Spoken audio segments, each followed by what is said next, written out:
आप देख रहे हैं के न्यूज, खबरों का सारथी।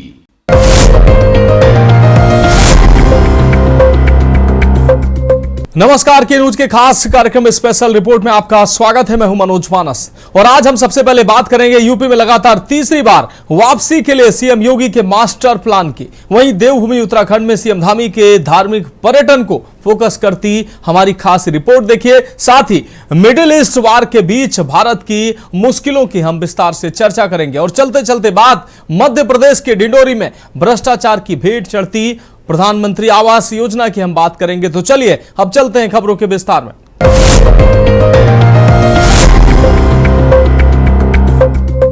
तो स्पेशल रिपोर्ट में पहली अहम रिपोर्ट का रुख करेंगे। उत्तर प्रदेश की सत्ता में लगातार तीसरी बार वापसी के लिए भारतीय जनता पार्टी ने अपना मास्टर प्लान तैयार कर लिया है। खास बात यह है कि इस बार कमान खुद मुख्यमंत्री योगी आदित्यनाथ ने संभाली हुई है और उनके साथ खड़ा है राष्ट्रीय स्वयंसेवक संघ का अवैध कवच। कार्यकर्ताओं की नाराजगी दूर करने से लेकर सवर्णों को साधने तक क्या है भाजपा का वो नया फार्मूला जो यूपी की सियासी जमीन बदलने वाला है, इस खास रिपोर्ट में देखिए। योगी का विजय फॉर्मूला, बूथ स्तर तक नए और ऊर्जावान चेहरों को जोड़ना। नाराज और निष्क्रिय कार्यकर्ताओं को सरकार के विभिन्न बोर्डों और आयोगों में जिम्मेदारी। और जातियों के छात्रों को सम्मान देकर सोशल इंजीनियरिंग मजबूत करना। यूजीसी एक्ट से उपजी सवर्ण समाज की आशंकाओं को दूर करने के लिए विशेष संवाद।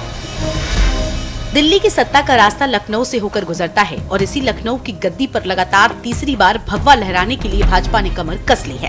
मिशन 2027 को फतेह करने के लिए भाजपा और संघ ने एक ऐसा फुल प्रूफ फॉर्मूला बनाया है जिसमें संगठन की मजबूती भी है और कार्यकर्ताओं का मान सम्मान भी। इस रणनीतिक बिसात की पहली चाल चली गई है गाजियाबाद में। 5 मार्च को मुख्यमंत्री योगी आदित्यनाथ ने पश्चिमी उत्तर प्रदेश के संघ पदाधिकारियों के साथ बड़ी समन्वय बैठक की। सूत्र बताते हैं कि संघ ने सरकार के कामकाज का सीधा फीडबैक मुख्यमंत्री को दिया है। बता दें कि सरकारी सिस्टम में आ रही अड़चनों और जनता की शिकायतों को सीधे मेज पर रखा गया। अब मिशन यूपी 2027 को फतेह करने की राह में आ रही बाधाओं को दूर किया जाएगा। इसमें संगठन विस्तार से लेकर कार्यकर्ताओं को सरकार में समायोजित कर फॉर्मूला तैयार किया गया है। इससे विभिन्न जातियों, छात्रों के साथ ही नाराज व निष्क्रियताओं को भी मनाया गया। यूजीसी एक्ट से उपजी सवर्ण जातियों की नाराजगी को भी दूर करने की कोशिश जारी है। 2027 के विधानसभा चुनाव में अधिक समय नहीं होने के कारण भाजपा और आरएसएस के अपने स्तर पर सक्रिय हैं। बहरहाल मुख्यमंत्री की सक्रियता से चुनावी माहौल तैयार हो रहा है। 17 से 22 के बीच में उत्तर प्रदेश के अंदर उत्तर प्रदेश पुलिस ने जो परिणाम दिखाए थे कि ने एक बिगड़े हुए, एक अराजक, दंगाग्रस्त, कर्फ्यूग्रस्त राज्य को और उसे सेफ यूपी के रूप में आज हम समृद्धि की जिन ऊंचाइयों की ओर लेके जा रहे हैं, ये उत्तर प्रदेश की बीमारू राज्य से भारत के अर्थव्यवस्था का एक ग्रोथ इंजन बनने की दिशा में किए जाने वाले इस प्रयास की कड़ी सुरक्षा से ही प्रारंभ होती है। मैं हमेशा इस बात को बोलता हूं और मेरा मानना भी है, विकास की पहली शर्त होती है सुरक्षा। जब व्यक्ति सुरक्षित न हो, उसकी पूंजी कैसे सुरक्षित होगी, परिवार कैसे सुरक्षित होगा। और उत्तर प्रदेश पुलिस ने वह करके दिखाया है कि नहीं, ये संभव है। उत्तर प्रदेश भारत की आत्मा है और भारत की इस आत्मा को सजोने, संवारने के लिए हम भी वह सब कुछ करेंगे जो नेतृत्व चाहेगा और वह पिछले 9 वर्ष के अंदर वह परिणाम हम सबके सामने आए हैं। योगी के इस नए प्लान के केंद्र में है कार्यकर्ता। अक्सर आरोप लगते रहे हैं कि नौकरशाही के आगे कार्यकर्ताओं की सुनवाई नहीं होती। अब इस बाधा को दूर किया जा रहा है। आरएसएस की सहमति से तय हुआ है कि जमीन पर पसीना बहाने वाले कार्यकर्ताओं को सरकार में समायोजित किया जाएगा। वहीं सवर्ण जातियों के बीच जो असंतोष की सुगबुगाहट है, उसे थामने के लिए रणनीति तैयार है। मुख्यमंत्री योगी आदित्यनाथ की सक्रियता बता रही है कि भाजपा चुनाव का इंतजार नहीं करेगी, बल्कि माहौल बनाना शुरू कर दिया गया है। संघ के सुझावों पर अमल और सरकार के कामकाज में सुधार के साथ योगी आदित्यनाथ अब यूपी के हर कोने में चुनावी मोड में नजर आने लगे हैं। भाजपा और संघ की ये जुगलबंदी बता रही है कि वो हर बाधा को अवसर में बदलने के लिए तैयार है। अब देखना होगा कि संघ का साथ और योगी का फॉर्मूला 2027 में कितनी बड़ी जीत की इबारत लिखता है। स्पेशल डेस्क के न्यूज इंडिया। तो बिलाल, स्पेशल रिपोर्ट में बात अगली रिपोर्ट की करेंगे। देवभूमि उत्तराखंड, जहां की हवाओं में भक्ति और पहाड़ों में शक्ति बसती है। मुख्यमंत्री पुष्कर सिंह धामी के नेतृत्व में प्रदेश अपनी पौराणिक पहचान को आधुनिक सुविधाओं के साथ जोड़ रहा है।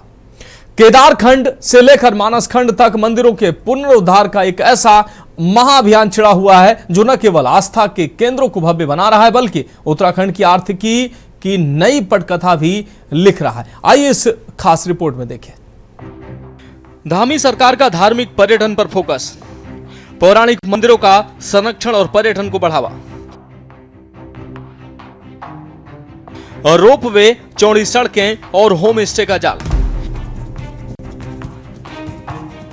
स्थानीय युवाओं के लिए गाइड, होटल और हस्तशिल्प में अवसर। जागेश्वर, चितई, गोलू देवता, पूर्णागिरी और नंदा देवी जैसे मंदिरों का विकास। हिमालय की गोद में स्थित केदारनाथ धाम का प्रधानमंत्री नरेंद्र मोदी के विजन और सीएम धामी के संकल्प से मंदिर माला मिशन के तहत केदारनाथ और बद्रीनाथ धाम का कायाकल्प युद्ध स्तर पर जारी है। श्रद्धालुओं के लिए सुगम रास्ते, भव्य प्रांगण और आधुनिक सुविधाएं इस मिशन का मुख्य स्तंभ है। आपको बता दें कि देवभूमि की धामी सरकार में केदारखंड मंदिर माला मिशन और मानस खंड मंदिर प्रदेश के प्राचीन मंदिरों का सुनियोजित विकास किया जा रहा है।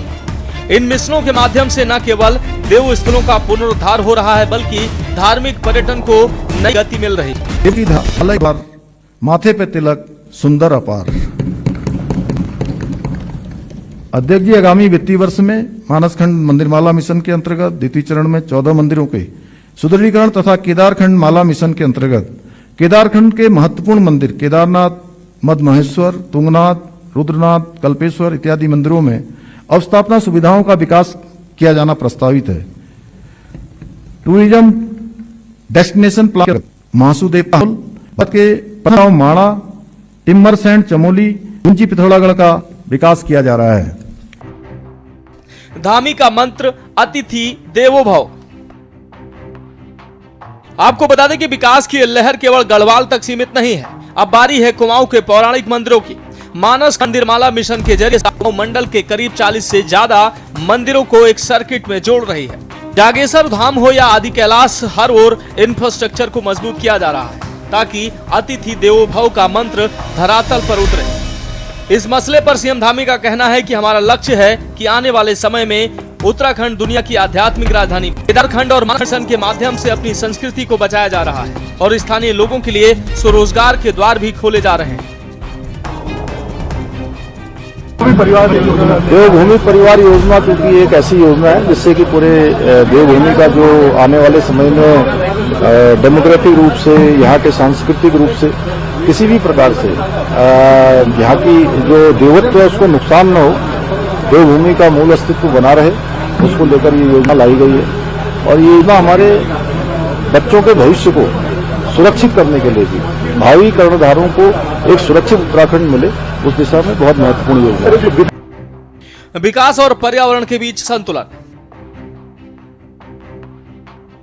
फिलहाल कहा जा सकता है कि इन मिशनों का असर अब दिखने लगा है। धार्मिक पर्यटन में आए उछाल से राज्य के राजस्व में वृद्धि हुई है और पलायन पर भी रोक लगी है। दरअसल सुनियोजित विकास और पर्यावरण के बीच संतुलन बनाकर धामी सरकार सशक्त उत्तराखंड की नींव रख रही है। साफ है कि केदारखंड और मानसखंड मंदिर माला मिशन केवल ईंट पत्थरों का निर्माण नहीं, बल्कि उत्तराखंड की सांस्कृतिक अस्मिता का पुनर्जागरण है। स्पेशल डेस्क के न्यूज इंडिया।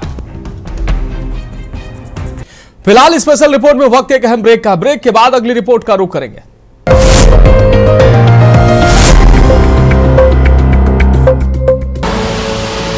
देख रहे हैं के न्यूज खबरों का सारथी।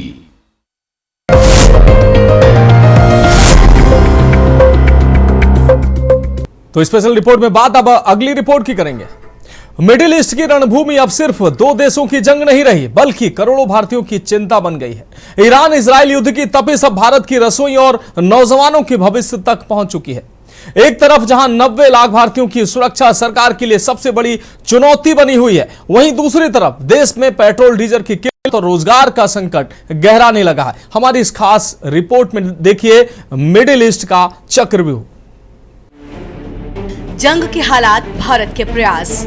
यूएई, कतर और ईरान में फंसे भारतीयों के लिए विशेष उड़ानें चलाई जा रही हैं। कई इलाकों में एयरस्पेस बंद होने के कारण सड़क मार्ग जैसे दोहा से सऊदी अरब का इस्तेमाल करना पड़ रहा है।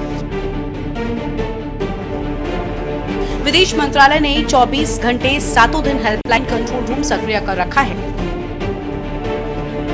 मिडिल ईस्ट में बारूदी धुआं गहराते ही भारत सरकार की धड़कनें तेज हो गई हैं। विदेश मंत्री एस जयशंकर ने हाल ही में संसदों में जानकारी दी है कि अब तक 67,000 से ज्यादा भारतीयों को सुरक्षित निकाला जा चुका है, लेकिन चुनौती बहुत बड़ी है। खाड़ी देशों में करीब 90 लाख भारतीय रहते हैं, जो वहाँ की अर्थव्यवस्था की रीढ़ है।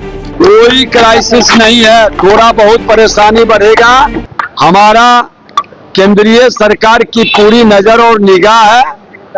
हर भारतीय ये जो संग्रह करने की प्रवृत्ति और ब्लैक मार्केटिंग का अफवाह उड़ाकर जो लोग ये खेल खेलना चाहते हैं, सरकार की पूरी निगाह उन पर है। सरकार खुद दावा कर रही थी कि सबसे ज्यादा कनेक्शन उत्तर प्रदेश में मिले हैं।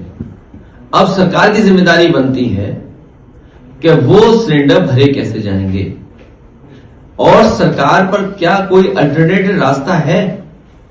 जब इस लड़ाई के वक्त में जो कमी हो रही है, आपूर्ति कैसे करेगी सरकार, उसकी तैयारी। अदरवाइज तो चीजें इतनी महंगी हो जाएंगी कि आम आदमी के हाथ से बहुत सी चीजें निकल जाएंगी, और हो सकता है 2 हफ्ते अगर इसी तरह चला तो हमें आपको वही पुरानी व्यवस्था पर खाना बनाना पड़ेगा, कंडे ढूंढने पड़ेंगे और लकड़ी का इंतजाम करना पड़ेगा। रोजगार पर युद्ध की मार।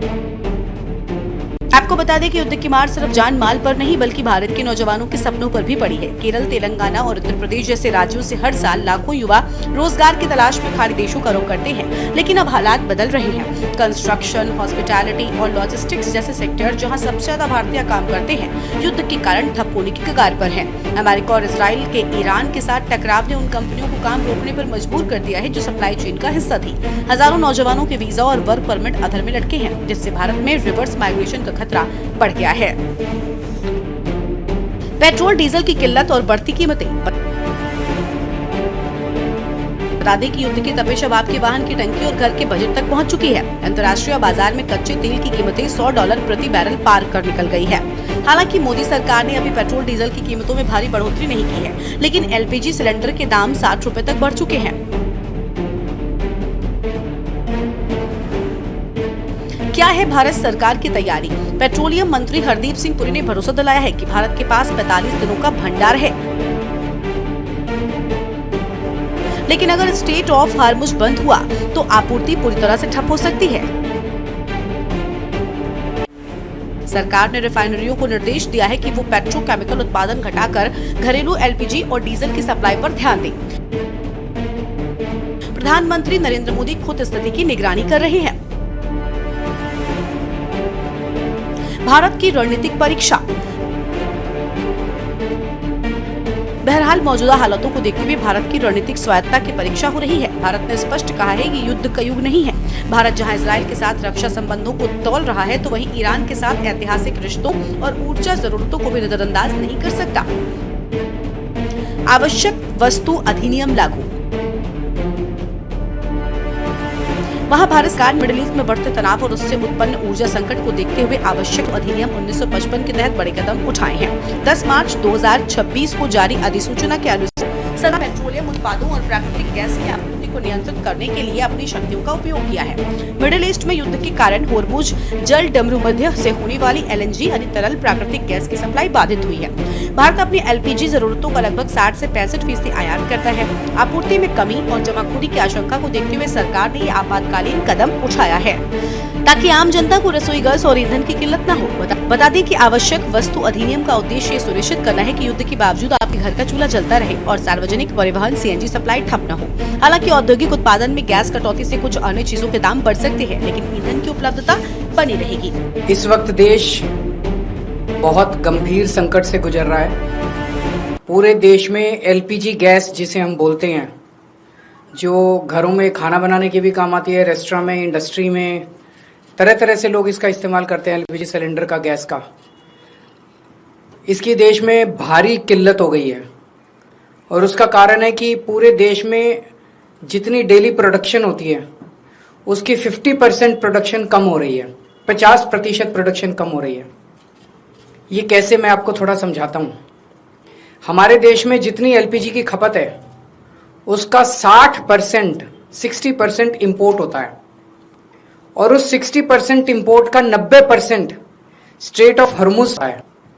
और स्ट्रेट ऑफ हॉर्मुज अब इंडिया में जितना आता था इंडिया के लिए बंद हो गया, तो 90% इंपोर्ट्स कम हो गए हैं। तो लगभग 50-55% प्रोडक्शन हमारे देश की LPG की कम हो गई है। देखिए, जब कोविड हुए थे लोगों ने ये बोले थे कि हमारा देश में ऑक्सीजन का क्राइसिस होगा, लेकिन प्रधानमंत्री जी ने ऐसे स्थिति को संभाला कि किसी को ऑक्सीजन का कमियां महसूस होने नहीं दिया। मेरा मानना है विश्व में संकट है, क्राइसिस है और बहुत बड़ा संकट है, लेकिन हमारा प्रधानमंत्री जी डोमेस्टिक LPG का कमी नहीं होने देगा। क्या है आवश्यक वस्तु अधिनियम? आवश्यक वस्तु अधिनियम भारत का एक अत्यंत शक्तिशाली कानून है जिसका उपयोग सरकार तब करती है जब देश में किसी संकट, युद्ध या प्राकृतिक आपदा के कारण जरूरी चीजों की कमी होने की आशंका होती है। ये कानून सरकार को यह अधिकार देता है कि वो किसी भी वस्तु के उत्पादन, आपूर्ति, वितरण और व्यापार को पूरी तरह से अपने नियंत्रण में ले। ये सुनिश्चित करना है कि जनता को भोजन, दवा और ईंधन जैसी चीजें आसानी से मिलती रहे। व्यापारियों को भारी मुनाफा कमाने के लिए सामान दबाकर रखने से रोकना। बाजार में अचानक उछाल आने पर सरकार वस्तुओं की अधिकतम कीमत तय कर सकती है।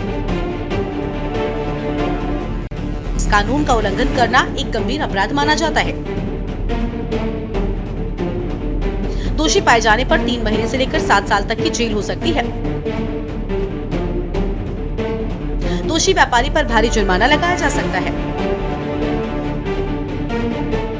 उसकी संपत्ति या स्टॉक को कुर्क किया जा सकता है।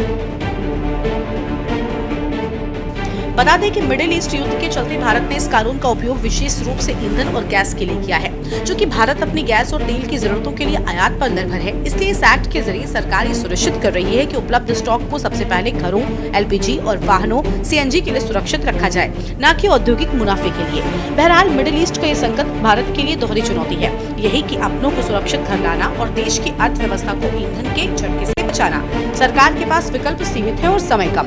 क्या भारत इस चक्रव्यूह से सुरक्षित निकल पाएगा? ये आगे के दिनों में पूरी तरीके से साफ हो जाएगा। स्पेशल डेस्क के न्यूज इंडिया। तो स्पेशल रिपोर्ट में बात अगली रिपोर्ट की करेंगे। एक ऐसी योजना जिसका मकसद हर गरीब को छत देना, हर गरीब को उसका आशियाना देना, चाहे केंद्र सरकार हो या राज्य सरकार इस योजना को लेकर गंभीर है। सरकारें इसका लाभ हर पात्र तक पहुंचाने का प्रयास कर रही हैं, लेकिन मध्य प्रदेश के डिंडोरी में यह योजना भ्रष्टाचार की छत के नीचे दबी नजर आ रही है। इस खास रिपोर्ट में देखिए।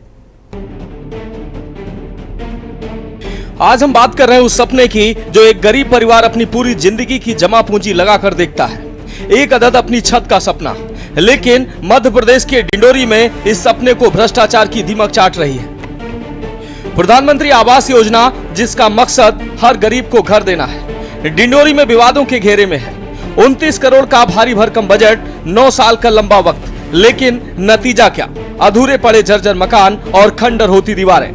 ये तस्वीरें गवाह है उस सिस्टम की लापरवाही की जिसने गरीबों के हक पर डाका डाला है। 2017 में शुरू हुआ यह प्रोजेक्ट 2022 तक पूरा हो जाना चाहिए था, लेकिन आज सालों बाद भी हितग्राही अपने ही घर के सामने खड़े होकर आंसू बहा रहे हैं। विपक्ष के नेता जब मीडिया के साथ मौके पर धावा बोलने पहुंचे तो जो सच सामने आया वो चौंकाने वाला है। आरोप है कि घटिया सामग्री का इस्तेमाल कर सिर्फ कागजों का पेट भरा गया है। 3.5 करोड़ रुपए की सीधी वित्तीय अनियमितता का आरोप नगर परिषद और ठेकेदार की मिलीभगत की ओर इशारा कर रहा है। जैसे कि आज सोशल मीडिया के द्वारा मुझे जानकारी मिली कि एचपी आवास में बहुत अनियमितताएं हो रही हैं और आप यहां देख सकते हैं कि कितनी सारी अनियमितताएं कि टूटी हुई बीम से लेके ये पुराने कंस्ट्रक्शन में नया प्लास्टर लगा के गरीबों के लिए ये योजना चला देंगे। तो ये एक बहुत महत्वाकांक्षी योजना है एएचपी और बीएलसी, जिसमें गरीब पात्र लोगों को ये आवास देने की योजना है और ये योजना 2022 तक कंप्लीट हो जानी थी, जो अभी तक नहीं कंप्लीट हुई है और आज 2026 चल रहा है। ये गाइडलाइन पूरी होने के बावजूद भी अगर इनसे योजना में ठेकेदार काम कर रहा है और इतनी भारी अनियमितताओं के साथ काम कर रहा है, तो मुझे लगता है कि अध्यक्ष मैडम पूरी तरीके से सह दे के रखी हैं ठेकेदार को और वो ठेकेदार पूरी अनियमितताओं के साथ काम करके पूरा काम करेगा। और अध्यक्ष मैडम को भी मुझे लगता है कि गरीबों से की जान से कोई मतलब नहीं, क्योंकि ये एक बार इसमें ढह जाएंगे और इन्हीं के अंदर गरीब मरेंगे। अब आप देखिए कि अब मैं इसमें क्या बोला जाए कि भैया ये वो मैडम को इतना ध्यान देने का वो चीज नहीं है। सवाल यह है कि आखिर ये पैसा कहां गया? जब हितग्राहियों ने अपनी किस्तें जमा कर दी तो उनका घर अधूरा क्यों है? क्या गरीबों की सुरक्षा की कोई कीमत नहीं, क्योंकि जो निर्माण हुआ है वो रहने लायक नहीं बल्कि गिरने की कगार पर है? शिकायत जबलपुर से लेकर भोपाल और सीधे पीएमओ तक भेज दी गई है। चेतावनी दी गई है कि अगर इंसाफ नहीं मिला तो लड़ाई कोर्ट में लड़ी जाएगी। कलेक्टर मैडम जांच पे आई थी तो उन जांचों में मतलब जो बोला गया था उनमें कितना कार्य हुआ है वो आप खुद ही देख सकते हैं। और प्रभारी मंत्री के लिए भी जो कार्य मतलब जांच के लिए बोला गया था उसमें भी अभी तक कोई जांच नहीं हुई है। और मेरे द्वारा भी जो पत्र दिए गए हैं अध्यक्ष को मतलब नगर परिषद ने, उसमें भी कोई कार्रवाई नहीं हो रही। मतलब ठेकेदार को बहुत ज्यादा संरक्षण दिया जा रहा है और वो अध्यक्ष मैडम के ही द्वारा संरक्षण दिया जा रहा है। अगर कार्रवाई नहीं होती है तो आगे क्या कदम होंगे? अब कार्रवाई नहीं होगी तो संचालनालय, जेडी ऑफिस से लेके मैं लास्ट पीएमओ तक इसकी आगे लड़ाई लड़ूंगा और मैं गरीबों के हक के लिए जो करते बनेगा वो अंत तक मैं करूंगा। मगर अब मैं इसको अब बहुत आगे बढ़ा। लेकिन सबसे बड़ा सवाल उन गरीबों का क्या जो आज भी किराए के कमरों या झोपड़ियों में इस उम्मीद से दिन काट रहे हैं कि कभी तो उनके सपनों का आसियाना पूरा होगा। स्पेशल डेस्क के न्यूज इंडिया। तो फिलहाल आज के लिए स्पेशल रिपोर्ट में इतना ही। मुझे दीजिए इजाजत और आप देखते रहिए के न्यूज इंडिया।